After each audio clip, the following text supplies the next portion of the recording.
Hi, hello, and how are you? How are you? How are you? Hi, hello, and how are you? How are you today? Welcome to Stories with Miss Sam. Today we're going to read about turtles. I love turtles, they're so cute. And so we're going to start with our first book called The Box Turtle. Box turtles are turtles that stay within a certain area, and it's usually like a box area, and you don't want them to roam outside of that area because they'll get lost and they won't know where to go. So I love box turtles, and we'll read a story about this box turtle who's a little bit different.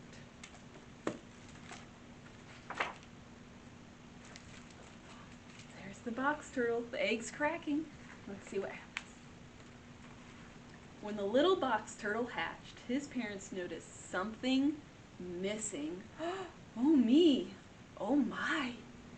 But they weren't dismayed. They gave him a name and a shell, both of which fit just right. Now remember, Terrence, you are so much more than just a shell. It's like Terrence wasn't born with his shell, but they've got a box for him. That's how he's a box turtle. Terrence's shell kept him dry on the soggiest of days, safe from the snoopiest of strangers, and on the scariest nights. Woo! Woo! It was big enough to share.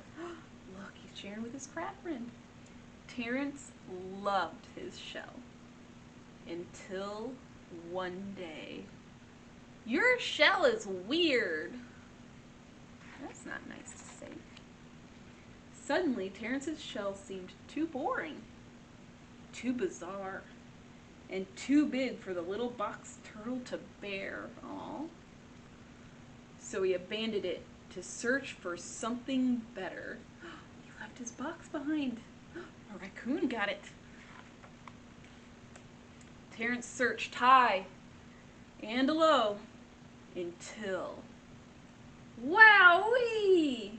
His new shell looked so sleek. It's a mailbox. Eek! But it showed too much cheek. Oh my. The search continued. Ooh la la. He looked classy, he looked sassy, and he looked just like Grandma Mildred. He looked for another shell. Donations. Oh yeah, he found it. A perfect polka dotted package.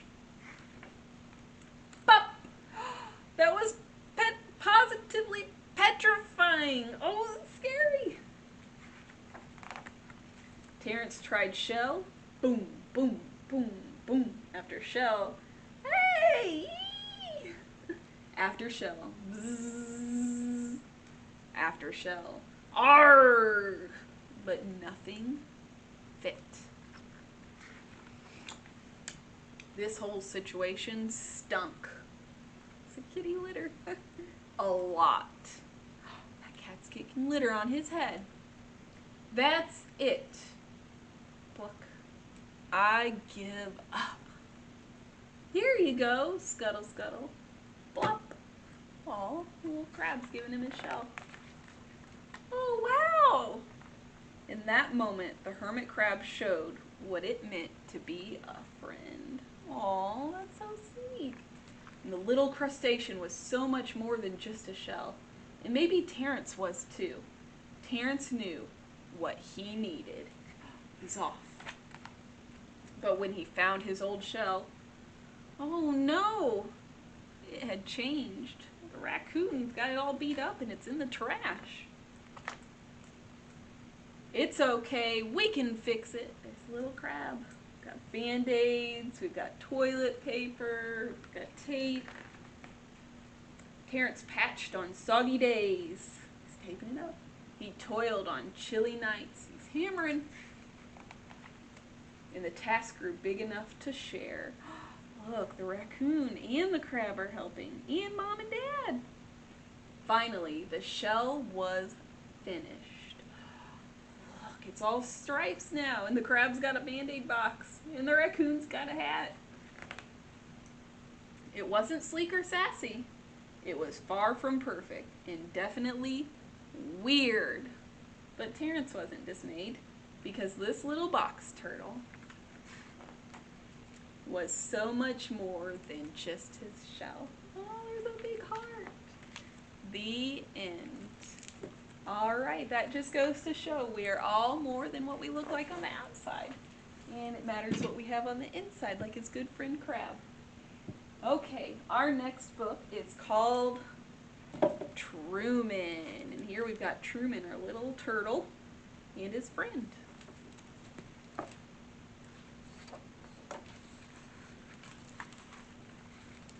Truman was small, the size of a donut.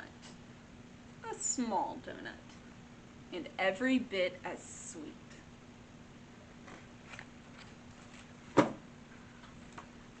He lived with his Sarah, high above honking taxis and growling trash trucks and shrieking cars, and the number 11 bus, which traveled south. There it is, the number 11. It says, see new sights, hear new sounds, and think new thoughts. And there's Truman right up in that little window. Truman never honked or growled or shrieked at anything or anybody. He was a peaceful and pensive, just like his Sarah. There they are coloring together. One day, Sarah ate a big banana with her breakfast, clipped a blue bow in her hair, and buttoned up a brand new sweater. She strapped on a backpack so big, 32 small tortoises could ride along in it, but 0 tortoises did. Sarah placed 7 green beans in Truman's dish, 2 more than usual. Okay, we gotta count. 1, 2, 3, 4, 5, 6, and he's eating the 7th one.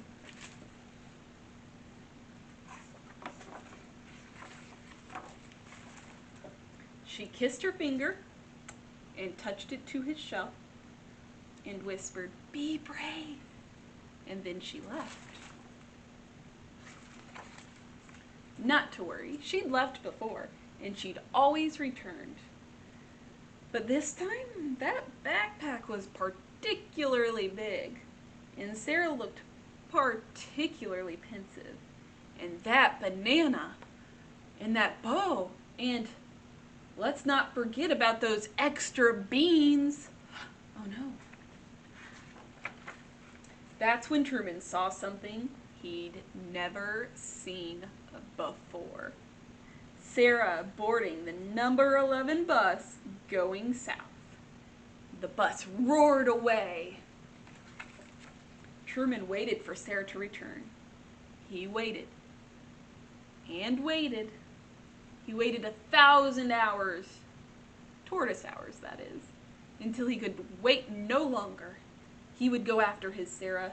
He would catch the number 11 south, even amid the honking and the growling and the shrieking, even if it seemed impossible. Bonk! Oh, he ran into the glass.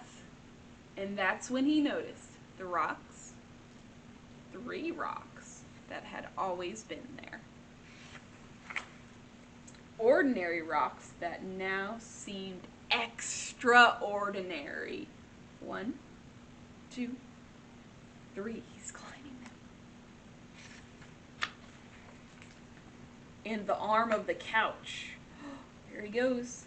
And the pillow propped just right. And the tall, tall boot, he's going down. And the rug, that glorious, endless rug. Without Sarah, their home seemed vast and uncharted and unsettling. Truly unsettling. Those horses and cars and dolls look scary. But perhaps most unsettling was that Truman could no longer see the taxis, or the trash trucks, or the cars. Which way was south anyway? Now the sun hung low like Truman's head and his heart. And just then, it's a flower. And then, vroom, screech, whoosh. Up floors and under doors, Truman heard a bus. It was time. Time to catch the number 11 south. Amid the honking and the growling and the shrieking, yet standing there in that ray of light, Truman felt peaceful and pensive and brave. Look at him. He's determined. He's got a flower in his mouth and he's ready to go. But just as he was about to slip under the door through that opening barely the size of a small tortoise, someone's coming in. Sarah! She spotted him, shining like the sun. Truman! She cried. She scooped him up and said things like, "Oh my goodness, and you, and how did you ever, and amazing!" Sarah kissed her finger and touched it to his shell and tucked him back safely in his tank, where he was peaceful and pensive and proud. And later, just before bedtime, she read him a story. Now Truman knew that one day soon he and his Sarah might travel south to see new sights, hear new sounds, and think new thoughts. Look, he's at show and tell at Sarah's school. Together. Aw, that's so sweet. Ah, I love Truman. So brave. Alright, we have a little turtle rhyme to go with, and I've got my turtle puppet with me to do it. So let's get Turtle ready here. Alright, and we'll get him situated so he's nice and comfy. So, there was a little turtle who lived in a box. He swam in puddles and he climbed onto rocks. He snapped a mosquito. He snapped at a flea. He snapped at a minnow. He snapped at me. He caught the mosquito. He caught the flea. He caught the minnow. But he did not catch me. Alright, that's it for our rhyme. I hope you liked it. On to our final story about turtles. It's called Chase the Moon, Tiny Turtle.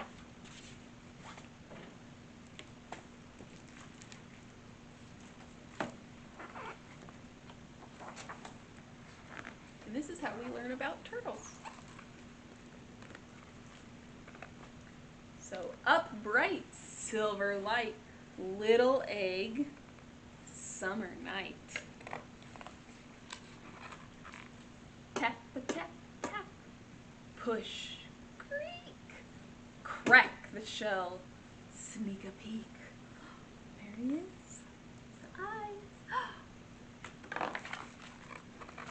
Dig, heave, sisters and brothers, break ground and join the others. Head tipped back, take it in, feel cool air on your skin. Rolling waves and diamond skies, lunar path, bright new eyes, soft beams coax, chase the moon, walk to water, home soon. Crunch, whistle, hooting owls, shriek, splash, whoosh, piercing howls. Woo! Swipe, swipe, left then right. Tiny turtle, hungry night. Duck, scuttle, shiver and go, chase the moon's gentle glow. Keep on course, watch the tracks, journey close with the pack. He's got all his turtle brothers and sisters. Rushing wind, swaying trees, salty air, crashing seas. Press forward, chase the moon, use your instincts, home soon. There they go, they're going towards the sea. Snip, snap, clacking claws. A crab. Oh no. Quick, faster, dodge those paws. A dog or a wolf. Oh no. Catch the wave, use your shells. Surf turtle, ride that swell. Midnight swimmer, glide until all is quiet and all is still. Dive down deep and home soon. Open ocean, chase the moon. So this is a story about how turtle hatchlings go to the sea and find their home. So when big female loggerhead turtles travel thousands of miles to lay a bunch of little baby eggs in a clutch on the same beach where they were born. When it's time, the turtle hatchlings break free, just like this one, and they break from their shells and use a spike on their beak called a caruncle. And sometimes they have to push through the sand and start that dangerous journey to the ocean, but they follow the light from the moon. That is how they tell where to go. And along the way they can encounter some scary things, and they gotta make sure that they're with each other and safe. But once they're in the sea, they live there forever in the seaweed. So, the end. That is it about turtles. I hope you really liked our story time and you got to learn something new. I am happy to have you, and I can't wait to see you all next week. Bye!